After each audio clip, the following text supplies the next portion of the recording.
పరమాత్మకు స్త్రీ స్వరూపం కానీ పురుష స్వరూపం కానీ లేదు.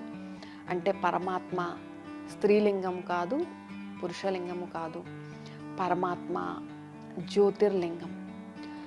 జ్యోతిర్లింగం అంటే లింగము మీన్స్ సింబల్, చిహ్నం, గుర్తు అని అర్థం. జ్యోతి అంటే పాయింట్ అని అర్థం. పాయింట్ ఆఫ్ లైట్ అంటే పరమాత్మ ఇన్కార్పొరల్ ఫామ్, అంటే ఆయనకి హ్యూమనాయిడ్ ఫామ్ లేదు, అంటే మానవ రూపం లేదు. అటువంటి పరమాత్మ నిరాకార స్వరూపానికి ప్రతీకాత్మక చిత్రమే జ్యోతిర్లింగం. పరమాత్మ ఆ self luminous point of light స్వరూపాన్ని 12 జ్యోతిర్లింగాల స్వరూపంలో భారతదేశం అంతటా విశేషంగా ఆరాధించటం జరుగుతుంది.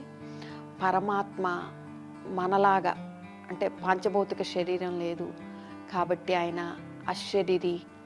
ఆయన గర్భం ద్వారా జన్మ తీసుకోరు కాబట్టి అయోనిజుడు. ఆయనకి శరీరం లేదు కాబట్టి మనలాంటి కర్మలు చేయరు.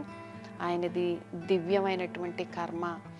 ఆయన కర్మఫలాపేక్షతో ఏ కర్మ చేయరు కాబట్టి, కర్మ ఫలాన్ని ఆయన ఆకాంక్షించాడు కాబట్టి, ఆయన అభోక్త.